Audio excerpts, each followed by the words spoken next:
The ground shook violently beneath their feet, a deep, rumbling sound that reverberated through the thick walls of the Agarthan underground city. Lyra, a young warrior and healer, stood in the center of the chamber, her hands clutching the glowing crystal at her waist. The air around her buzzed with the powerful energy of the crystal, a sacred object that had been passed down through generations, harnessing the life force of the earth itself. But today, it trembled, as if in warning. She could feel it, the disturbance. A dark force was rising, a presence not from Agartha but from the surface world, the world her people had long since abandoned. A world she had never known but always felt connected to, despite her life spent in the shadows beneath the earth. The crystal's energy pulsed in rhythm with her heartbeat, urging her forward, urging her to act. The earth was calling her, and her destiny was tied to something much greater than herself. Lyra had always known that the time would come, the time when Agartha would no longer remain hidden. For centuries, her people had lived in harmony beneath the surface, safe from the chaos of the surface world. They had mastered the art of healing through crystals, communicating with the earth itself, and living in a peaceful society where war was a distant memory. But now, there was a fracture, a disturbance threatening to tear apart the delicate balance of their hidden world. Without a second thought, Lyra turned to the Council of Elders, the leaders of their peaceful society. She had spent her life training to become both a warrior and a healer, capable of wielding the crystal's power to protect her people. But now, the call was different. It was a call to leave the underground sanctuary, to venture to the surface, to the very place her people had sworn to avoid. The time had come to face what had been hidden for millennia. The underground city of Agartha was a marvel of natural beauty and mystical architecture. The walls glowed with the light of the crystalline formations that ran deep into the earth, casting a soft, ethereal light over everything. But now, as Lyra prepared to leave, she could see the uncertainty in the faces of her people. The elders, those who had seen centuries of peace, were visibly shaken. The surface world had always been a place of danger, filled with greed and destruction. They had chosen to remain below, preserving their way of life. But Lyra could sense that the earth was calling for change, for action. The decision was made. Lyra would journey to the surface. Her training had prepared her for this moment, but she had no idea what awaited her. The elders, though reluctant, gave their blessing. They trusted her, but they also knew that the surface world held secrets they were not prepared to face. As she walked through the crystal-lit tunnels of Agartha for the last time, Lyra felt a mix of fear and determination. She had heard stories of the surface world, stories of vast cities, of machines that polluted the sky, and of wars that ravaged the land. But she also felt a deep connection to it, something that went beyond the stories. The earth had called her, and she could not turn away.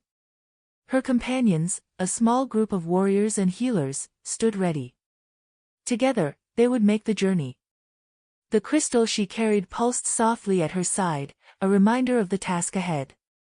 The energy it contained was powerful, capable of healing and protecting, but also dangerous in the wrong hands. And Lyra knew that there were those on the surface who would stop at nothing to control such power. The journey to the surface was arduous, the path winding through forgotten tunnels and caverns.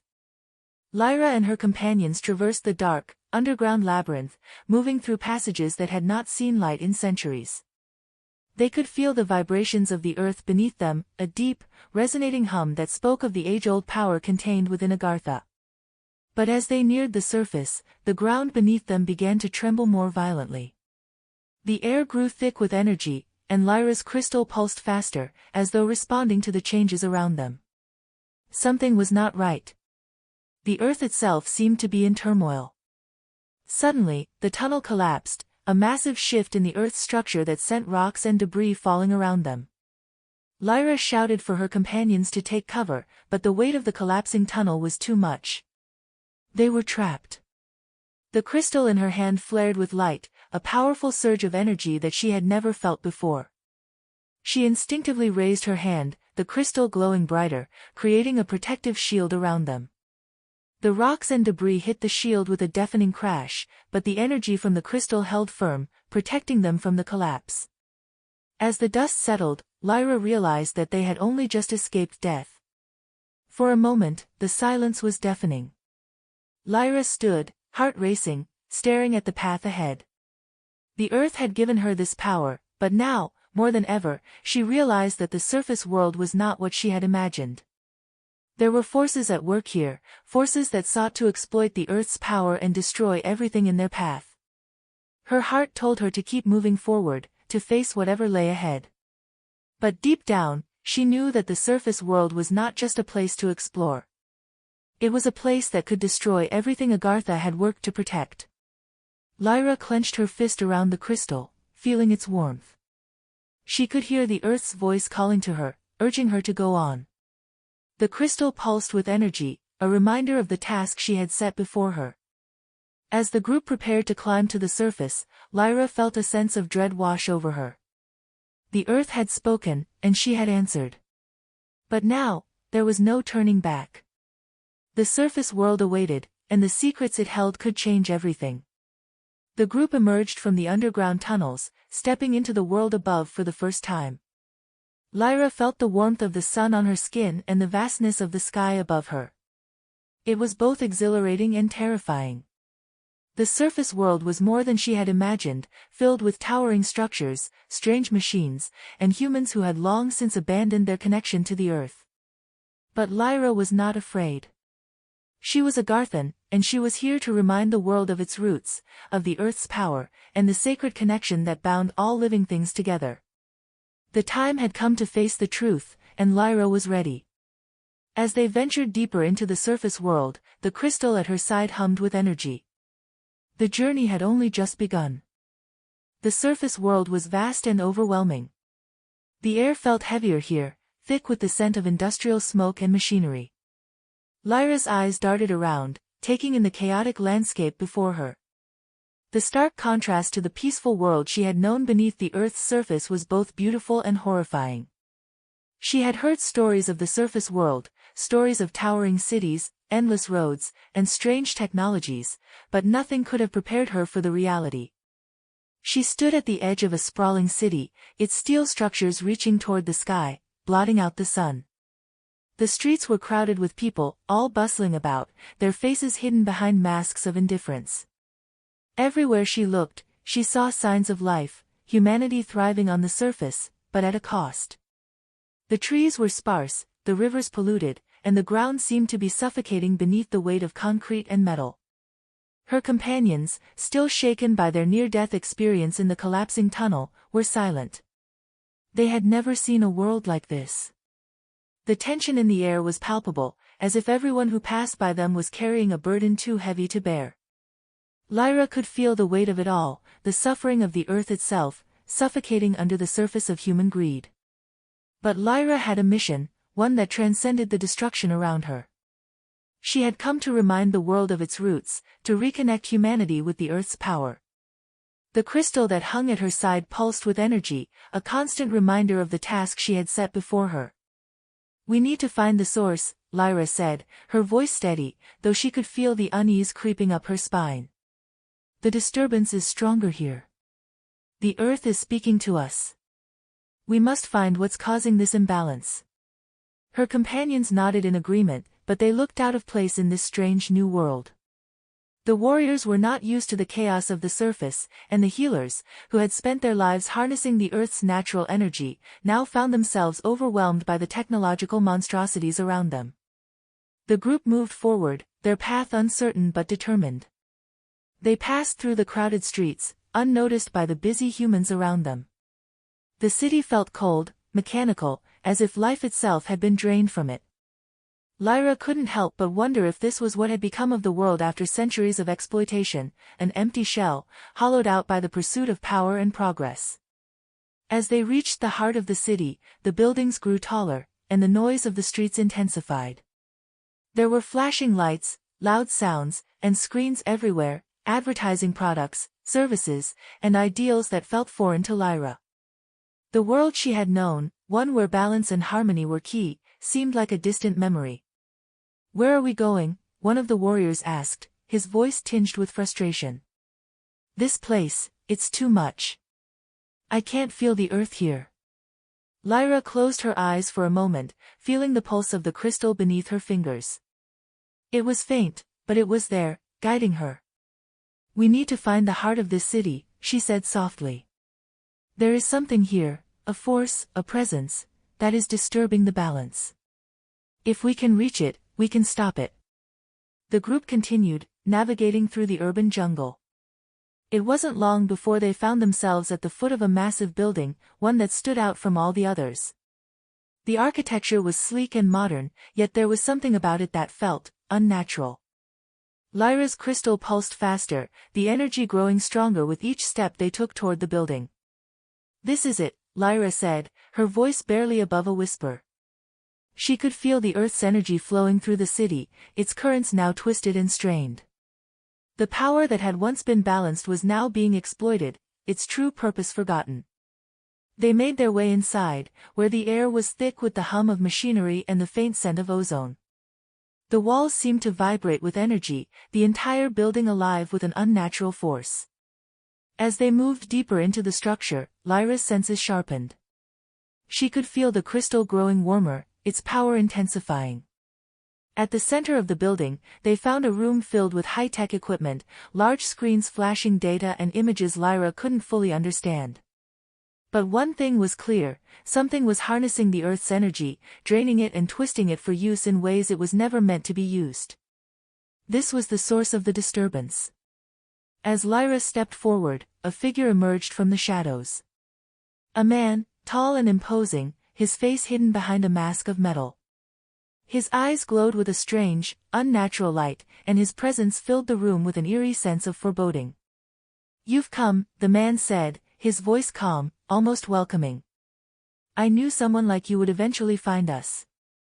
Lyra's heart raced as she felt the weight of the situation settle on her shoulders. This was the enemy, the force that had been disrupting the balance of the Earth. But she wasn't afraid. She had come too far to turn back now. "What have you done to the Earth?" she demanded, her voice firm. "Why are you using its power like this?" The man chuckled softly, a sound that sent chills down Lyra's spine. "The Earth's power is limitless," he said. "Why let it go to waste? We are on the verge of unlocking the true potential of this planet, using its energy to fuel our progress. You should be thanking me." Lyra's eyes narrowed. "You're destroying it. You're twisting the Earth's energy for your own gain." The man's smile faltered for a moment. "You don't understand. The Earth is ours to control now. And when we're done, we'll have the power to reshape everything." Lyra stepped forward, her crystal glowing brighter than ever. "Not if I can stop you." The tension in the room was palpable as Lyra prepared to unleash the full power of the crystal. She could feel the energy surging through her, a force more powerful than she had ever imagined. The battle for the Earth's soul had begun, and Lyra was ready to fight. Lyra stood tall, the crystal pulsing with a vibrant, almost blinding light. The energy that coursed through her veins was unlike anything she had ever felt. She could feel the heartbeat of the Earth beneath her feet, its rhythmic pulse reverberating through the very walls of the building. It was as if she had become one with the planet, connected to its very essence. The man in front of her smirked, his eyes glowing with unnatural energy. "You think you can stop this? You're just one person, and this power belongs to us now," he said, his voice filled with arrogance. But Lyra knew better. She had come here to protect the Earth, to remind humanity of the sacred bond that tied them to the planet. She wasn't just one person. She was a child of Agartha, the keeper of the Earth's power. And no one, not even someone as powerful as this man, could break that connection. With a deep breath, Lyra raised the crystal higher, its energy intensifying, casting a brilliant glow throughout the room. The air crackled with power, and the ground beneath them began to tremble. She felt the Earth's energy gathering, pulling itself together like a force of nature, ready to unleash its full might. "You've forgotten what you're dealing with," Lyra said, her voice calm, but her heart pounding in her chest. "The Earth is not a tool to be exploited. It is alive, and it will defend itself." The man sneered, stepping forward. "You're just as foolish as all the others. You think this planet cares about your petty connection to it? It doesn't. We are the future. You're standing in the way of progress. But as he spoke, Lyra's crystal pulsed even brighter, its light filling the room like the dawn of a new day. She could feel the power of Agartha deep within her, guiding her, urging her to act. This man, this force of greed and ambition, was nothing compared to the might of the earth. Suddenly, with a surge of energy, Lyra sent a blast of pure crystal power toward the man. The air exploded with a deafening sound, and the man was thrown back against the wall, his body crumpling to the ground. His eyes flashed with fear, but it was too late. The earth had been awakened, and it would no longer allow itself to be controlled. The building began to shake violently, and Lyra felt the crystal growing hotter in her hand, its power reaching its peak. The very foundations of the building groaned under the strain, as if the earth itself was rejecting the twisted energy that had been harnessed here. "We need to go," one of her companions shouted, his voice filled with urgency. But Lyra didn't move. She stood there, her eyes fixed on the man who had tried to exploit the earth's power. His body lay still, unconscious or worse, but Lyra knew that this was not the end. It was only the beginning. The crystal's light began to fade, its energy expended for now, but Lyra felt a deep sense of satisfaction. She had won. The earth had won. As the building began to collapse around them, Lyra and her companions made their way to the exit, their path lit by the last remnants of the crystal's glow. The world outside was still chaotic, still filled with machines and greed, but Lyra knew that she had made a difference. She had reminded the surface world of the earth's power, of the sacred connection that bound all life together. The world wasn't lost yet. There was still hope. And as Lyra stepped out into the light, she knew that the earth's voice would never be silenced again. The journey to the surface had been a battle, but it had also been a revelation. Lyra knew that her people, the Agarthans, had been living in peace for centuries, hidden away beneath the earth's surface. But now, the world needed them. And she was ready to lead the way. With the power of the crystal still lingering in her hands, Lyra made a silent vow. She would protect the earth. She would remind humanity of its roots, of the sacred bond between all living things and the planet that sustained them. The earth had called her to this mission, and she would not fail. The battle was won, but the war for the earth's future was just beginning. Lyra was ready.